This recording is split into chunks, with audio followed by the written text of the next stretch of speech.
इस कहानी की शुरुआत होती है चिली से, जहाँ पर हमें चिली के एक रिमोट एरिया को दिखाया जाता है। यहाँ पर एक बहुत बड़ी माइन है। आसपास रहने वाले सभी लोग इस माइन में काम करके अपना गुजर बसर करते हैं। और आज 5 अगस्त सन 2010 को दिखाया जाता है कि गांव के कुछ लोग एक बार फिर से हर रोज की तरह माइन के अंदर काम करने के लिए जा रहे हैं। वहीं दूसरी तरफ माइन के इंजीनियर को यानी कि सेफ्टी ऑफिसर को दिखाया जाता है, जो माइन के ओनर के पास जाता है और उसे बताता है कि मुझे माइन के अंदर कांच का एक टुकड़ा मिला। दरअसल जब ये पहाड़ों को जमीन को खोदते हैं तो वहाँ पर जानबूझकर कांच के टुकड़े लगा देते हैं, ताकि जमीन के अंदर अगर कोई भी पत्थर खिसके तो कांच टूट जाए और उन्हें पता चल जाए। वो कहता है कि हमें माइन का काम बंद कर देना चाहिए, लेकिन माइन का जो ओनर होता है वो कहता है कि हम ऐसा नहीं कर सकते, तुम्हें काम को चालू रखना होगा। वहीं दूसरी तरफ हमें उस ट्रक को दिखाया जाता है जिसमें 33 लोग माइन के अंदर गाड़ी से चले जाते हैं। ये माइन इतनी बड़ी होती है कि इन्हें अपनी जगह में पहुंचने में कई घंटे लग जाते हैं और अब ये जमीन से 1700 फीट नीचे है। लेकिन कुछ ऐसे भी माइनर्स हैं जो इनसे भी 600 फीट नीचे हैं। पिछले 10 सालों में इन्होंने जमीन को बहुत अंदर तक खोद दिया है। वहीं सेफ्टी ऑफिसर को दिखाया जाता है, जब वो माइन के अंदर आता है तो उसे वहाँ पर कांच के और भी कई सारे टुकड़े दिखते हैं, जिसे देखकर वो डर जाता है और तभी उसे दीवार पर एक बहुत बड़ी दरार भी दिखती है। लेकिन वो कुछ भी नहीं कर सकता, वो काम नहीं रोक सकता,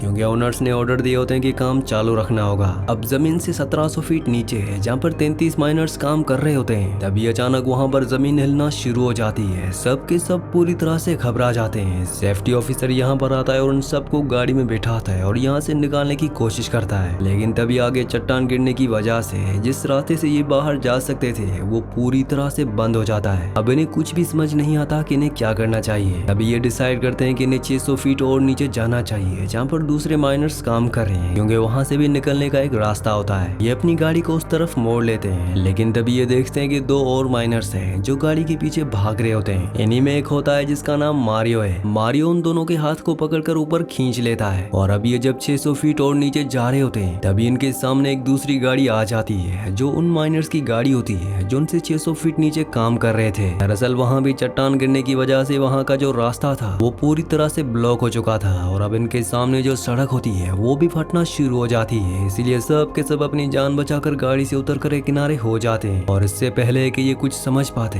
इनके सामने एक बहुत बड़ी चट्टान आकर गिरती है, जो रास्तों को पूरी तरह से ब्लॉक कर देती है। ये चट्टान इतनी बड़ी होती है कि इसका धमाका ऊपर तक सुनाई देता है और ऊपर भी सबको समझ में आ जाता है कि नीचे कोई हादसा हो चुका है और अब ये सब के सब अंदर फंस चुके हैं। वीडियो में आगे बढ़ने से पहले एक जरूरी अनाउंसमेंट, अगर आप साईफाई, सर्वाइवल और हॉरर मूवीज के शौकीन हैं तो हमारे दूसरे चैनल को सब्सक्राइब कर लीजिए, क्योंकि वहाँ पर हम हॉरर और साईफाई मूवीज अपलोड करते हैं। तो आप सबसे रिक्वेस्ट है कि जल्दी से जाके हमारे दूसरे चैनल को सब्सक्राइब कर लीजिए। चैनल का लिंक नीचे डिस्क्रिप्शन में है। चट्टान गिरने की वजह से कई लोग जख्मी हो चुके होते हैं। वो अपने साथियों की मरहम पट्टी करना चाहते हैं, लेकिन इनके पास पूरी फैसिलिटी नहीं होती और तभी जब यहाँ से पूरी तरह से धूल हट जाती है तो मारियो देखता है कि उनके रास्ते पर एक बहुत बड़ी चट्टान आकर गिर चुकी है, जिसे खोदना या उसके दूसरी तरफ जाना पूरी तरह से नामुमकिन है। वहीं हमें माइन के बाहर दिखाया जाता है कि इन सभी माइनर्स की फैमिली माइन के बाहर इकट्ठा हो चुकी है, क्योंकि सबको पता चल चुका होता है कि माइन के अंदर हादसा हुआ है और माइन के अंदर जो लोग हैं वो वहाँ पर फंस चुके हैं। मीडिया के जरिए ये न्यूज पूरी दुनिया में आग की तरह फैल जाती है। वहीं हमें माइन के अंदर दिखाया जाता है जहाँ पर सुपरवाइजर, जिसका नाम लुइस है, वो सभी लोगों को गिनता है। उसे पता चलता है कि यहाँ पर ये 33 लोग हैं। अब यहाँ पर एक रेफ्यूजी एरिया भी होता है जो इसी तरह के हादसों के लिए बनाया गया होता है, लेकिन वो कहता है कि वहाँ पर सिर्फ 30 लोग जा सकते हैं और हम 33 लोग हैं। अब इनके साथ जो मारियो होता है वो कहता है कि यहाँ पर चिमनियां भी बनी हुई हैं, अगर हम चाहें तो चिमनियों से बाहर जा सकते हैं, क्योंकि वहाँ पर सीढ़ियां होंगी। इसीलिए सुपरवाइजर लुइस अपने साथ 29 लोगों को लेकर रेफ्यूजी एरिया की तरफ निकल पड़ता है, जबकि मारियो अपने साथ 2 लोगों को लेकर चिमनी की तरफ निकल पड़ता है और जल्दी ये तीनों की तीनों चिमनियों तक पहुंच जाते हैं, जहाँ पर मारियो चिमनी की सीढ़ियों से ऊपर जाने की कोशिश करता है और जब वो सीढ़ी से थोड़ा सा ऊपर जाता है तो वो देखता है कि ऊपर सीढ़ियां है ही नहीं। दरअसल अर्थक्वेक के जो झटके आए थे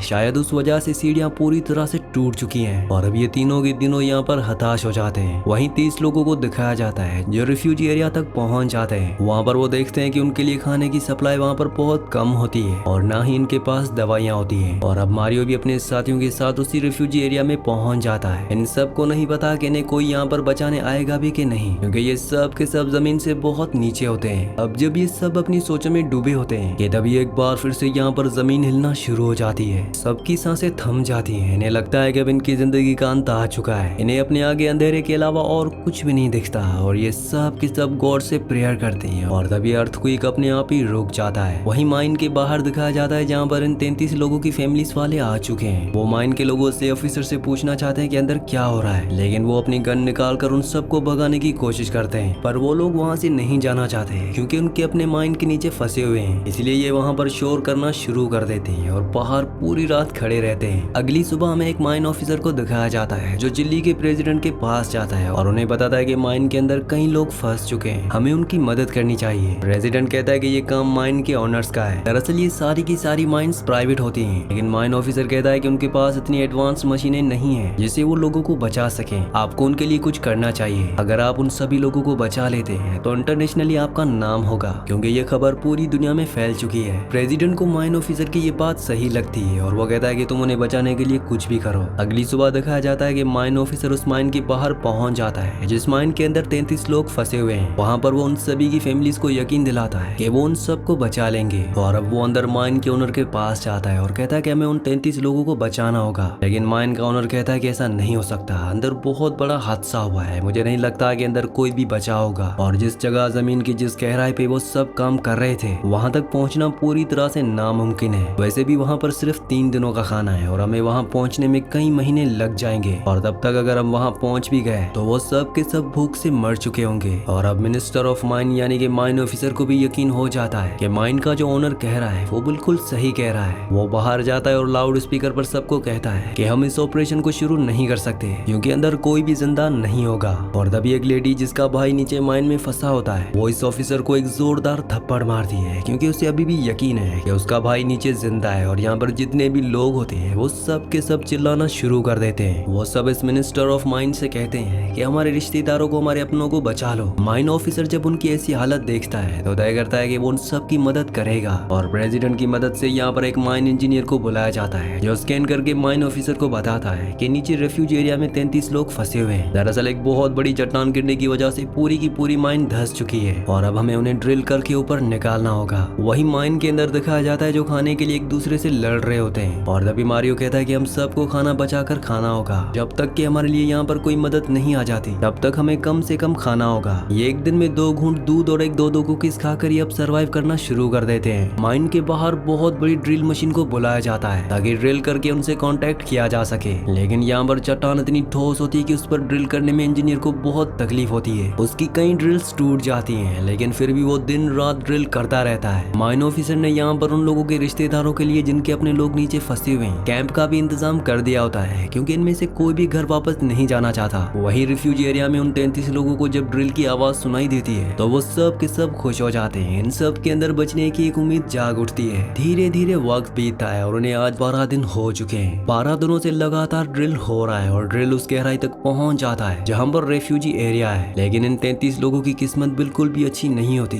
क्योंकि ड्रिल मशीन ने जहां पर छेद किया होता है वो इस जगह से 12 मीटर दूर होता है, जहाँ तक ये नहीं पहुंच सकते। यानी कि इतने दिनों की जो मेहनत थी वो पूरी तरह से बेकार हो गई। साथ ही अब इन 33 लोगों का खाना लगभग पूरी तरह से खत्म हो चुका है। बस अब इनके पास एक और दिन का खाना बचा है। वही इंजीनियर भी अपने पूरे हथियार डाल देता है। वो कहता है कि चट्टान बहुत मजबूत है और दोबारा ड्रिल नहीं किया जा सकता। हालांकि माइन मिनिस्टर उसे कन्विंस करने की कोशिश करता है कि तुम्हें उनकी मदद करनी चाहिए, उनकी फैमिलीज बाहर है, उनकी हमसे बहुत उम्मीदें हैं। लेकिन इंजीनियर उसकी बात का कोई जवाब नहीं देता और वहाँ से चला जाता है। रात को एक बार फिर से इंजीनियर माइन मिनिस्टर के पास आता है और वो कहता है कि हम एक बार फिर से ड्रिल करेंगे। और अब ये दूसरी जगह से ड्रिल करना शुरू कर देते हैं। ठोस चट्टान की वजह से इन्हें ड्रिल करने में बहुत मुश्किल आ रही होती है। वही माइन के अंदर दिखाया जाता है जो सब के सब पूरी तरह से हताश हो चुके हैं। ये सब के सब अब मौत का इंतजार कर रहे होते हैं, क्योंकि इनका खाना कई दिन पहले खत्म हो चुका है। मारियो जब लेटा होता है तभी उसके ऊपर एक पानी की बूंद गिरती है। दरअसल ऊपर से जो दूसरा ड्रिल किया था वो बिल्कुल सही जगह पर हुआ होता है, जिस वजह से ड्रिल यानी कि छेद उस जगह हो जाता है जहाँ पर ये 33 लोग फंसे हुए हैं। और जब ये ड्रिल को यानी कि छेद को देखते हैं तो सब के सब खुश हो जाते हैं और उनके अंदर एक बार फिर से जीने की उम्मीद जाग उठती है। अब ड्रिल का जो सिरा नीचे यानी कि रिफ्यूजी एरिया में आया होता है ये उस पर जोर जोर से मारना शुरू कर देते हैं। ऊपर जो माइन मिनिस्टर होता है वो उसे सुन लेता है। साथ ही ये ड्रिल के मुंह पर एक नोट भी बना देते हैं जिसमें मैसेज लिखते हैं कि हम सब यहाँ पर जिंदा हैं। और जब ड्रिल की रोड को ऊपर खींचा जाता है तो वो नोट सब पढ़कर बहुत खुश हो जाते हैं। इन लोगों के जितने भी रिश्तेदार बाहर होते हैं उन सब की आंखों में आंसू आ जाते हैं, क्योंकि ये सब भी उम्मीद खो बैठे थे। लेकिन अब भी इन्हें यकीन है कि इनके अपनों को बचा लिया जाएगा। मीडिया के जरिए ये बात पूरी दुनिया में फैल जाती है और अब अलग अलग कंट्री से कई लोग इनकी मदद के लिए यहाँ पर पहुंच जाते हैं। नासा इनके लिए एक खास ट्यूब भेजती है, जिस ट्यूब के जरिए इन तक नीचे खाना, पानी और जरूरत की चीजें भेजी जाती है। साथ ही इन्हें वीडियो कॉल से कनेक्ट भी किया जाता है, जिससे अंदर फंसे सभी लोग अपने अपने लोगों से बाहर बात करते हैं। साथ ही चिल्ली के जो प्रेसिडेंट होते हैं वो भी उन 33 लोगों से बात करते हैं। वो उन्हें यकीन दिलाते हैं कि इस बार जो क्रिसमस आएगा तुम अपनी फैमिली वालों के साथ मनाओगे, जिससे सब के सब बहुत खुश हो जाते हैं। अब जो ऊपर इंजीनियर होता है वो उन 33 लोगों को बाहर निकालने के लिए, बचाने के लिए 3 अलग अलग प्लेन्स बनाता है, ताकि अगर एक या 2 प्लेन खराब भी हो जाए तो तीसरे प्लेन से इन्हें बचाया जा सके। अब इन्हें बचाने के लिए काम शुरू किया जाता है, लेकिन जल्दी इनका प्लेन 1 और प्लेन 2 पूरी तरह से खत्म हो जाते हैं, यानी कि वो पूरी तरह से फेल हो चुके हैं। और अब इनके पास प्लेन 3 बचा हुआ है, जिसमें इन्हें काफी मुसीबतों का सामना करना पड़ता है। लेकिन इंजीनियर एक बार फिर से उस प्लेन को शुरू करके अपने काम को एक बार फिर से शुरू कर देता है। पर अब बड़ी मुश्किल ये होती है कि जो चट्टान नीचे माइन के ऊपर गिरी थी अब वो धीरे धीरे नीचे खिसक रही है, यानी कि जल्द से जल्द इन सबको ऊपर लाना होगा, नहीं तो ये सब के सब चट्टान के नीचे दब जाएंगे। लगातार ड्रिलिंग करने के बाद ये उस चट्टान तक पहुंच जाते हैं जो माइन के ऊपर गिरी थी। वो बहुत ज्यादा ठोस होती है, इसीलिए उसके ऊपर ड्रिल नहीं हो रहा होता। और इंजीनियर माइन के अंदर फंसे हुए माइनर से बात करता है, और तब वो इंजीनियर को कहते हैं कि हमें नीचे एक धमाका करना होगा जिससे चट्टान टूट जाएगी। हालांकि ये बहुत खतरनाक होता है, लेकिन इनके पास अब कोई भी रास्ता नहीं होता